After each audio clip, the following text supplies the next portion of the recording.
तो जब मैं उनकी चीजें सुनती आई हूँ, जो उन्होंने अभद्र गाने गाए हैं और वल्गैरिटी अगर मानी जाती है तो शायद उनके गानों से ही इंडस्ट्री में पैदा भी हुई है, ये तो पूरी दुनिया जानती है। इनका कहना है कि वल्गैरिटी जो पैदा हुआ है भोजपुरी इंडस्ट्री में वो खेसारी लाल यादव के गाना से हुआ है। अब देखिए, इस पे अगर हम कुछ बोलेंगे तो बहुत ज़्यादा बुरा लग जाएगा, लेकिन बोलेंगे तो नहीं, लेकिन दिखा दे सकते हैं। ये जो आप सीन देख रहे हैं, इससे ज़्यादा वल्गैरिटी कोई फैला ही नहीं सकता है। ये जो सीन आप बगल में साइड में देख रहे हैं, इस सीन से ज़्यादा वल्गैरिटी कोई कितना भी कुछ ख़राब गाना गा ले, उससे ज़्यादा वल्गैरिटी नहीं फैल सकता है। ये आप भी बहुत दूध के धुले हुए नहीं हैं, आप भी वैसे गाने किए हैं जिससे बहुत ज़्यादा भोजपुरी इंडस्ट्री में वल्गैरिटी फैला है। इस बात को कोई झुठला नहीं सकता है। नमस्कार दोस्तों, अभी भोजपुरी इंडस्ट्री में माहौल बना हुआ है कि वैसे लोग जिनके पास कोई काम धंधा नहीं है या फिर बिना मतलब के खाली बैठे हुए हैं, वो लोग अपने टाइम को सही यूज करने के लिए खेसारी लाल यादव के खिलाफ कभी किसी के पास जाकर के इंटरव्यू दे रहे हैं, तो कभी लाइव आ रहे हैं और धर करके मतलब पूर्ण रूप से भसड़ मचाने में लगे हुए हैं। मतलब कभी कोई एक्टर आ रहा है तो कभी कोई एक्ट्रेस आ जा रही है, तो कभी कोई सिंगर, कभी यूट्यूबर, मतलब सभी लोगों का लाइन लगा हुआ है और सब के सब खेसारी लाल यादव के खिलाफ कुछ ना कुछ भड़काऊ बयान देने में लगे हुए हैं, ताकि मतलब अपने आप को चर्चा में बनाए रखने के लिए। वैसे ही एक नाम आता है काजल अगवानी का। काजल अगवानी कल शाम में लाइव आती है और लाइव आकर के एक इम्पॉर्टेंट बात बताती है। बात ये बताती है कि एक दिन वो समस्तीपुर के लगवा में स्टेज शो करने जाती है, वहाँ पर कुछ लोग उनको घेर लेती है और उसका वीडियो वायरल होता है, जिसमें वो रो भी रही थी, किसी से हेल्प मांग रही थी, जिसमें ये मतलब ये सोशल मीडिया पे हो हल्ला हो जाता है कि वो सारे लोग खेसारी लाल यादव के फैंस थे और सब मतलब ये सवाल जवाब कर रहे थे, काजल अगवानी को डिस्टर्ब कर रहे थे। इस तरह का मतलब माहौल बन जाता है। लेकिन वो लाइव आकर के बताती है कि नहीं, वो कोई खेसारी फैंस नहीं थे, बल्कि वहाँ पे सेल्फी के लिए कुछ बात पे जीरा हो गया था, सभी लोग मुझे डिस्टर्ब करने में लग रहे थे। ये ठीक है, एक लोगों को कन्फर्म कर दिए, जो कन्फ्यूज लोग हो गए थे कि कौन उस तरह का मतलब है ना कर रहे हैं, तो अच्छा किए।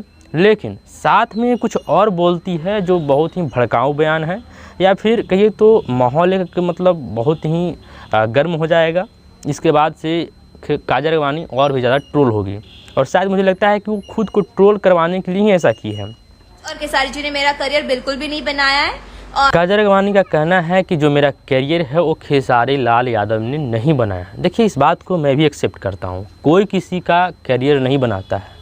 कोई भी इंडस्ट्री का, किसी भी इंडस्ट्री का कोई व्यक्ति किसी का करियर नहीं बना सकता है। लेकिन हाँ, इस बात को भी आपको एक्सेप्ट करना पड़ेगा कि आपको जो आज पहचान मिला है वो खेसारी लाल यादव के बदौलत ही मिला है।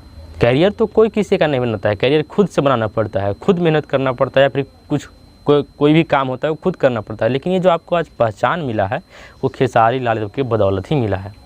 और भोजपुरी इंडस्ट्री में ये कोई झुठला ही नहीं सकता कि आम्रपाली दुबे, अक्षरा सिंह और काजल अगवानी का जो भी इमेज आज बना हुआ है, एक बड़े लेवल पे जो बना हुआ है चेहरा, वो तीनों स्टार यानी कि पवन सिंह, दिनेश लाल यादव, निरहुआ और खेसारी लाल यादव के बदौलत ही बना हुआ है। इस बात को कोई नहीं झुठला सकता है, खुद वो सारे एक्ट्रेस भी नहीं झुठला सकती है। लेकिन हाँ, क्या होता है कि कभी कभी खुद को बहुत ज़्यादा चर्चा में बनाए रखने के लिए इस तरह का बातें देते हैं, या फिर आपको खुद भी मालूम होगा कि आपका जो ये पहचान मिला है वो किसके बदौलत मिला है।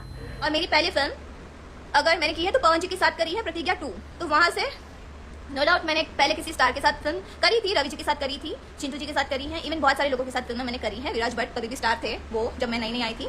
सो मैंने सबके साथ काम किया है। और वो आगे बताती है कि हम खेसारी लाल यादव के साथ काम करने से पहले हम चिंटू के साथ काम किए हैं, रवि किशन के साथ काम किए हैं, विराज भट्ट के साथ काम किए हैं, बमन सिंह के साथ काम किए हैं प्रतिज्ञा 2 में हालांकि खेसारी लाल यादव ही थे।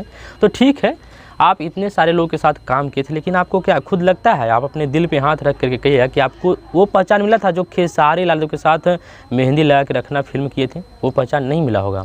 भले आप किसी के बड़बोलापन में या फिर किसी के बहकावे में या फिर खुद को ज़्यादा चर्चा में बनाए रखने के लिए ये सब बातों का सहारा ले रहे हैं, ये सब भड़काऊ बयान दे रहे हैं पब्लिकली मतलब आकर के, लेकिन क्या आपको लगता है कि आपको वो पहचान मिला था जो खेसारी लाल यादव के फिल्म मेहंदी लगा के रखना किए थे? नहीं मिला होगा। इस बात को आपको एक्सेप्ट करना होगा। और जब इतना से भी मन नहीं भरता है तो एक बार फिर से लाइव आती है और फिर से एक बार और बहुत ज़्यादा भसड़ मचाती है, बहुत ज़्यादा वाहियात शब्द का प्रयोग करती है जो कि शोभनीय नहीं है। तो जब मैं उनकी चीजें सुनती आई हूँ, जो उन्होंने अभद्र गाने गाए हैं और वल्गैरिटी अगर मानी जाती है तो शायद उनके गानों से ही इंडस्ट्री में पैदा भी हुई है, ये तो पूरी दुनिया जानती है। इनका कहना है कि वल्गैरिटी जो पैदा हुआ है भोजपुरी इंडस्ट्री में वो खेसारी लाल यादव के गाना से हुआ है। अब देखिए, इस पे अगर हम कुछ बोलेंगे तो बहुत ज़्यादा बुरा लग जाएगा, लेकिन बोलेंगे तो नहीं, लेकिन दिखा दे सकते हैं। ये जो आप सीन देख रहे हैं इससे ज़्यादा वल्गैरिटी कोई फैला ही नहीं सकता है। ये जो सीन आप बगल में साइड में देख रहे हैं, इस सीन से ज़्यादा वल्गैरिटी कोई कितना भी कुछ ख़राब गाना गा ले, उससे ज़्यादा वल्गैरिटी नहीं फैल सकता है। ये आप भी बहुत दूध के धुले हुए नहीं हैं, आप भी वैसे गाने किए हैं जिससे बहुत ज़्यादा भोजपुरी इंडस्ट्री में वल्गैरिटी फैला है। इस बात को कोई झुठला नहीं सकता है। और कई लोग हैं जो वल्गर सॉन्ग्स गाते भी हैं, तो ये चीज़ें हैं। बट आज अगर कुछ अच्छा करने लगे तो लेकिन पुराना छुपता नहीं है। इसका मतलब आप दूध के धुले हुए हैं, है ना? बिल्कुल नहीं।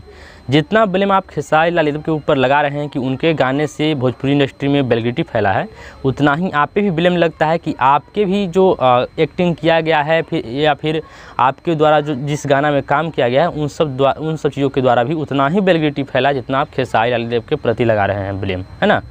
या फिर कोई भी भोजपुरी इंडस्ट्री का दूध का धुला हुआ नहीं है, सबके द्वारा भोजपुरी इंडस्ट्री में वल्गैरिटी फैलाया गया है। कोई कम फैलाया है, कोई ज़्यादा फैलाया है, लेकिन वल्गैरिटी सबके द्वारा फैलाया गया है। केवल खेसारी लाल के ऊपर जो आप ब्लेम लगा रहे हैं ये सही नहीं है। सबसे मेन चीज़ तो यही है कि जो इंसान खुद फेमस होने के लिए लड़की का सहारा लिया, लड़की बन के, लड़की के कपड़े पहन के उसने नाच से, गाने से स्टार्ट किया। अच्छा, आप बताइए कि कौन ऐसा एक्टर है जो भोजपुरी इंडस्ट्री में लड़की का कपड़ा पहन करके लड़की का डांस नहीं किया या फिर लड़की गाना पर डांस नहीं किया है? यहाँ तक कि आपने भी कभी किसी लड़का सिंगर के द्वारा गाए हुए गाने पे आप खुद डांस किए, तो क्या ये कहाँ तक सही है ना? कोई लड़की डांस करती है तो उसके लिए कोई लड़की गाना गाती है, ये नहीं कि कोई लड़का गाना गा रहा है और उस पर लड़की डांस कर रही है, ये भी गलत है। जब कोई लड़की के कपड़ा पहन के कोई एक्टर अगर एक्टिंग कर रहा है वो गलत है, तो फिर ये कहाँ से सही है?